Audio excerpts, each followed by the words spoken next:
శ్రీమాత్రే నమః. అమ్మతో ప్రయాణానికి స్వాగతం. అందరికీ కూడా అమ్మవారి యొక్క ఆశీస్సులు ఉండాలని మనస్ఫూర్తిగా ఆ తల్లిని వేడుకుంటూ ఈరోజు కార్తీక మాసపు కథలలో 6వ రోజు అధ్యాయం గురించి తెలుసుకుందాం. పూర్వం అఖండ గోదావరి నదీ తీరమందు ఒకానొక పల్లెయందు ఒక వైశ్యుడు నివసిస్తూ ఉండేవాడు. అతను దురాశాపరుడై నిత్యం ధనమును కూడబెట్టుకుంటూ తాను అనుభవింపక, ఇతరులకు పెట్టక, బీదలకు కూడా కనీసం దాన ధర్మములు కూడా చేయక, ఎల్లప్పుడూ కూడా పరనిందలతో తానే గొప్ప శ్రీమంతుడుగా విర్రవీగుతూ, ఏ జీవికి కూడా ఉపకారమైనా కూడా చేయకుండా, పరుల ద్రవ్యము ఎటులా అపహరింతునా అనేటటువంటి తలంపుతో కుశ్చిత బుద్ధి కలిగి కాలాన్ని గడుపుతూ ఉండేవాడు. అతను ఒకనాడు తన గ్రామానికి సమీపాన ఉన్నటువంటి పల్లెలో నివసించుచూ ఉన్నటువంటి ఒక బ్రాహ్మణునకు తన వద్ద ఉన్నటువంటి ధనమును పెద్ద వడ్డీకి అప్పుగా ఇచ్చెను. మరి కొంతకాలానికి తన సొమ్ము తనకు ఇవ్వమని అడుగగా ఆ విప్రుడు, అయ్యా, తమకు ఇవ్వవలసినటువంటి ధనం ఒక నెల రోజుల గడువులలో తప్పకుండా ఇవ్వగలను. మీ రుణాన్ని నేను ఉంచుకోను అని అంటాడు.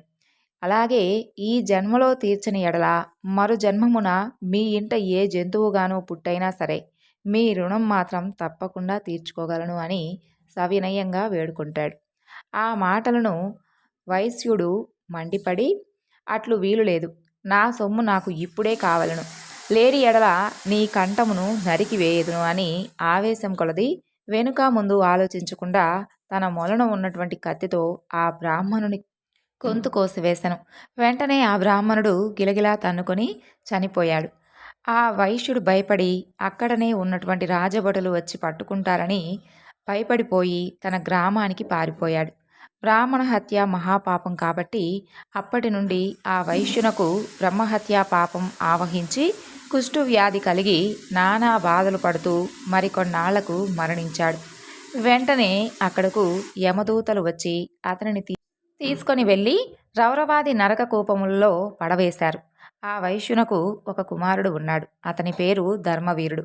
ఆ పేరునకు తగిన విధంగానే తండ్రి సంపాదించినటువంటి ధనాన్ని అంతా కూడా దాన ధర్మాలు చేస్తూ, పుణ్యకార్యం ఆచరిస్తూ, నీడ కొరకై చెట్లు నాటించుచు, నూతులు చెరువులు త్రవ్విస్తూ, ఆ విధంగా సకల జనులను సంతోషపెడుతూ మంచి కీర్తిని సంపాదించాడు.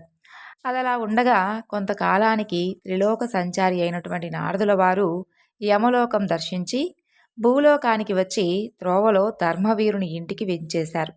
ధర్మవీరుడు నారదుల వారికి సాష్టాంగ దండ ప్రణామములాచరించి విష్ణుదేవునిగా భావించి అర్ఘ్యపాద్యాది విధులను చేసి సత్కరించి చేతులు జోడించి, మహానుభావా, నా పుణ్యం కొలది నేడు తమ యొక్క దర్శనం లభించింది. నేను ధన్యుడనయ్యాను. నా జన్మ తరించినది. నా ఇల్లు పావనమైనది. శక్తి కొలది నేను చేసేటటువంటి సత్కారములను స్వీకరించి తమరు వచ్చినటువంటి కార్యమును వివరించండి మహానుభావ అని సవినయంగా వేడుకున్నాడు. అప్పుడు నారదుడు చిరునవ్వు నవ్వి, ఓ ధర్మవీరా, నేను నీకొక హితవు చెప్పదలిచి ఇక్కడకు వచ్చితిని.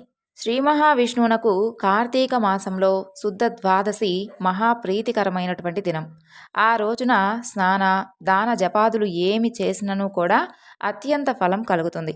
4 జాతులలో ఏ జాతి వారైనను, స్త్రీ అయినను, పురుషుడనైనను, జారుడైనను, చోరుడైనను, పతివ్రతనైనను, వ్యభిచారి అయినను కార్తీక శుద్ధ ద్వాదశి రోజున సూర్యుడు తులారాశి అందు ఉండగా నిష్టగా ఉపవాసముండి సాలగ్రామ దానములు చేసిన ఎడల వెనుకటి జన్మలందు ఈ జన్మమందు చేసినటువంటి పాపాలన్నీ కూడా నశించిపోతాయి. నీ తండ్రి యమలోకంలో మహానరకాలను అనుభవించుచూ ఉన్నాడు. అతనిని ఉద్ధరించుటకై నీవు తప్పకుండా సాలగ్రామ దానం చేయక తప్పదు. కాబట్టి ఆ విధంగా చేసి నీ తండ్రి రుణం తీర్చుకో అని చెప్పాను. అంతట ధర్మవీరుడు, నారదమునివర్య, నేను గోదానము, భూదానము, హిరణ్యదానము మొదలైనటువంటి మహాదానములు చేసి ఉన్నాను. అటువంటి దానములు చేయగా నా తండ్రికి మోక్షం కలుగునప్పటి నుండి సాలగ్రామం అనేటటువంటి జాతిని దానం చేసినంత మాత్రాన ఆయన ఏ విధంగా ఉద్ధరింపబడతాడని నాకు సంశయంగా కలుగుతూ ఉన్నది. దానివలన ఆకలి కొన్నవాని యొక్క ఆకలి తీరునా, దాహం కొన్నవానికి ఏమైనా దాహం తీరునా కాక ఎందులకు ఈ దానం చేయవలను? నేను ఈ సాలగ్రామ దానం మాత్రం చేయజాలను అని పలికెను. ధర్మవీరుని యొక్క అవివేకానికి విచారించి, వైశ్యుడా, నీవు సాలగ్రామమును శిలామాత్రముగా మాత్రమే ఆలోచించావు. అది శిల కాదు. శ్రీహరి యొక్క రూపం. అన్ని దానముల కంటే సాలగ్రామ దానం చేసినచో కలిగేటటువంటి ఫలం చాలా గొప్పది. నీ తండ్రిని నరక బాధ నుండి విముక్తిని గావించడానికి ఇది చాలా గొప్ప ఫలితంగా ఉంటుంది. ఈ దానం తప్ప మరొక మార్గం లేదు అని చెప్పి నారదుడు అక్కడి నుండి వెళ్ళిపోయాడు. ధర్మవీరుడు ధనబలం కలవాడై దాన సామర్థ్యం కలిగి ఉండి కూడా సాలగ్రామ దానం మాత్రం చేయలేదు. అలా కొంతకాలానికి అతను కూడా చనిపోయాడు. నారదుడు చెప్పినటువంటి హితబోధను పెడచెవిన పెట్టుట చేత మరణానంతరం 7 జన్మల యందు పులి అయి పుట్టి, మరి 3 జన్మల యందు వానరమై పుట్టి, 5 జన్మలు ఎద్దుగా పుట్టి, 10 జన్మలు మానవ స్త్రీగా పుట్టి, 10 జన్మలు పందిగా జన్మించి ఉండెను. అలా జరిగిన తరువాత 11వ జన్మలో ఒక పేద బ్రాహ్మణుడు ఇంట స్త్రీగా పుట్టి, ఆమెకు యవ్వన కాలం రాగా ఆ పేద బ్రాహ్మణుడు ఒక విద్వాంసునకు ఇచ్చి పెళ్లి చేసెను. పెళ్ళైనటువంటి కొంతకాలానికి ఆమె భర్త చనిపోయెను. చిన్నతనమందే ఆమెకు అష్టకష్టములు సంభవించినందులకు తల్లిదండ్రులు, బంధుమిత్రులు చాలా దుఃఖిస్తూ ఉండేవారు.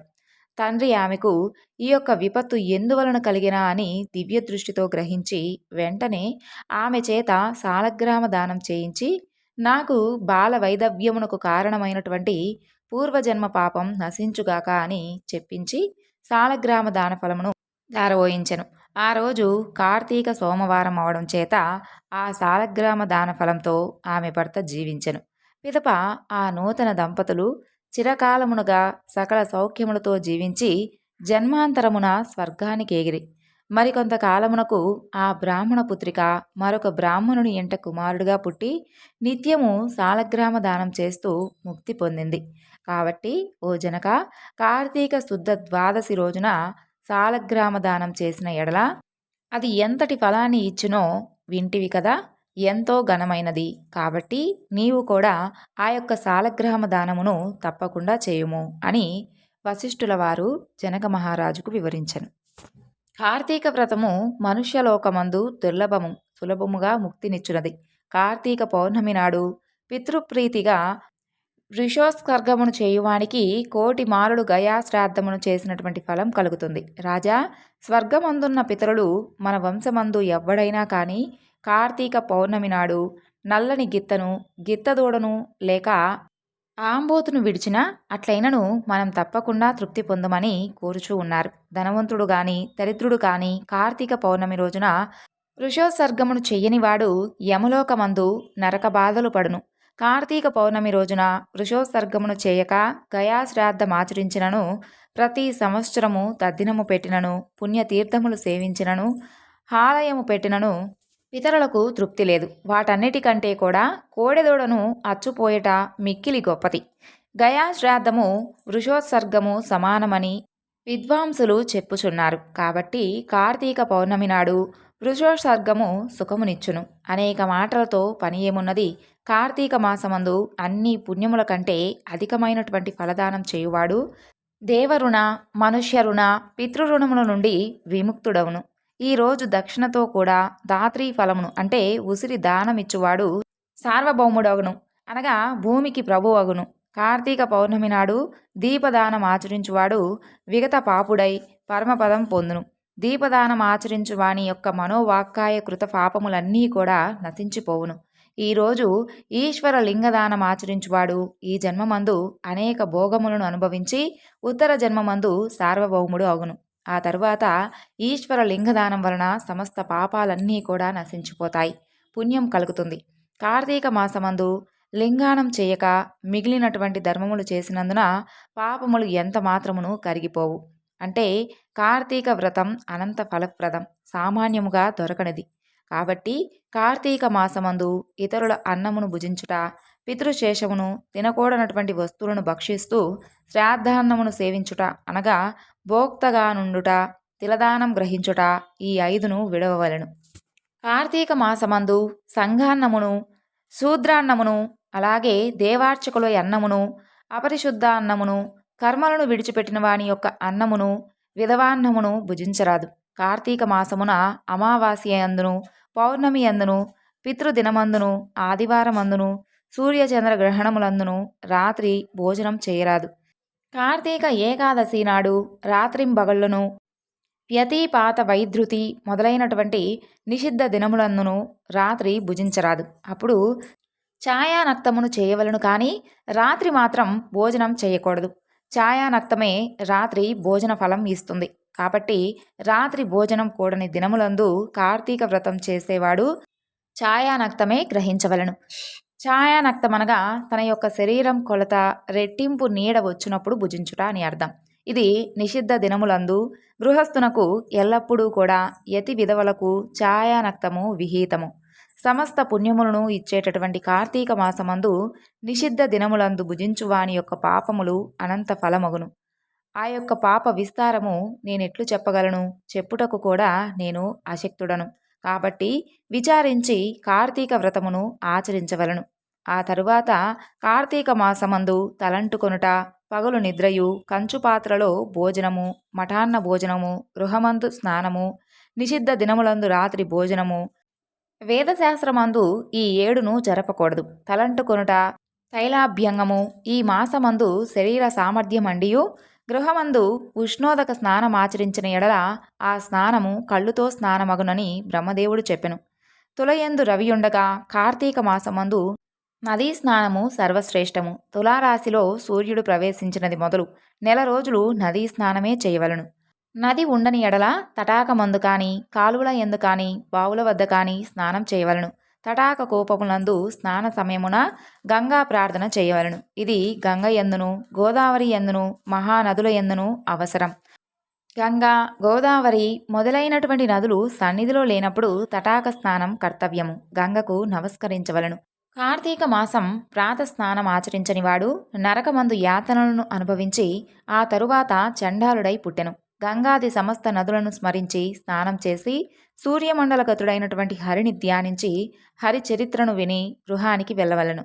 పగలు చేయదగినటువంటి వ్యాపారాలన్నీ కూడా చేసుకొని సాయంకాలం తిరిగి స్నానం చేసి ఆచమించి పూజా స్థానమందు పీఠముంచి దాని యందు శంకరును ఉంచి పంచామృతములతోనూ ఫలోదకములతోనూ కుశోదకముతోనూ మహాస్నానం చేయించి షోడశ ఉపచారములతో పూజించవలను. ఆ తరువాత శంకరుని ఆవాహనం చేయవలను. శంకరాయ ఆవాహనం సమర్పయామి అనుకున్న తరువాత వృషధ్వజాయ ధ్యానం సమర్పయామి, గౌరీప్రియాయ పాద్యం సమర్పయామి, లోకేశ్వరాయ అర్ఘ్యం సమర్పయామి, రుద్రాయ ఆచమనీయం సమర్పయామి, గంగాధరాయ స్నానం సమర్పయామి, ఆశాంబరాయ వస్త్రం సమర్పయామి, జగన్నాథాయ ఉపవీతం సమర్పయామి, కపాలధరిణి గంధం సమర్పయామి, ఈశ్వరాయ అక్షతాన్ సమర్పయామి, పూర్ణగుణాత్మనే పుష్పం సమర్పయామి, తేజోరూపాయ దీపం సమర్పయామి, లోకరక్షాయ నైవేద్యం సమర్పయామి, లోకసాక్షినే తాంబూలం సమర్పయామి, భవాయ ప్రదక్షిణం సమర్పయామి,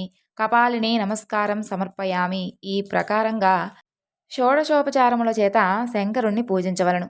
ఈ విధంగా ఇప్పుడు చెప్పినటువంటి నామములతో భక్తిగా పూజించి మాసమంతయు సహస్రనామముల చేత నిత్యము పూజించి స్వామివారి యొక్క అనుగ్రహాన్ని పొందవలను. ఈ విధంగా భక్తితో చేసేవాడు తప్పకుండా ముక్తుడవుతాడు.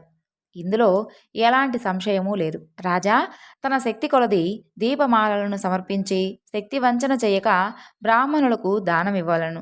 ఈ ప్రకారం కార్తీక మాసమంతయు బ్రాహ్మణులతో కూడి నక్తవ్రతమును చేయువాడు 1000 సోమయాగమును, 100 వాజపేయ యాగములు, 1000 అశ్వమేధ యాగములు చేసినటువంటి ఫలాన్ని పొందును. కార్తీక మాసమందు నక్తవ్రతం వలన పుణ్యం ఇంకాస్త అధికమవుతుంది. సమస్త పాపాలన్నీ కూడా నశించిపోతాయి. ఇందుకు ఎలాంటి సందేహమూ లేదు. చతుర్దశి యందు పితృప్రీతి కొరకు బ్రాహ్మణులకు భోజనం పెట్టిన ఎడల పితృలందరూ కూడా తృప్తి పొందుతారు. కార్తీక మాసమున శుక్ల చతుర్దశి నాడు ఫలదానం ఆచరించు వాని యొక్క సంతతికి విచ్ఛేము కలగదు. సందేహమే లేదు. చతుర్దశి నాడు ఉపవాసం ఆచరించి శంకరుణ్ణి ఆరాధించి తిలదానమాచరించువాడు కైలాసానికి ప్రభువవుతాడు. సమస్త పాపములను పోగొట్టునదియు సమస్త పుణ్యములను వృద్ధిపరచునదియు అయినటువంటి ఈ కార్తీక వ్రతమును చేయువాడు విగత పాపుడై మోక్షాన్ని పొందుతాడు. పవిత్రమైనటువంటి ఈ అధ్యాయాన్ని ఎవరైతే భక్తితో వింటారో వారి యొక్క సమస్త పాపములను ప్రాయశ్చితం చేసుకున్నటువంటి వారవుతారు. కాబట్టి ఓ జనక చక్రవర్తి, ఈ కార్తీక మాసములో ఇంకను విధిగా చేయవలసినటువంటి ధర్మములు చాలా ఉన్నవి. వాటిని కూడా వివరిస్తాను. సావధానుడవై ఆలకింపుము అని తరువాతి అధ్యాయం గురించి వివరించబోయాను. అది మనం తరువాత వీడియోలో తెలుసుకుందాం. సర్వం శ్రీ లలితార్పణమస్తు. స్వస్తి.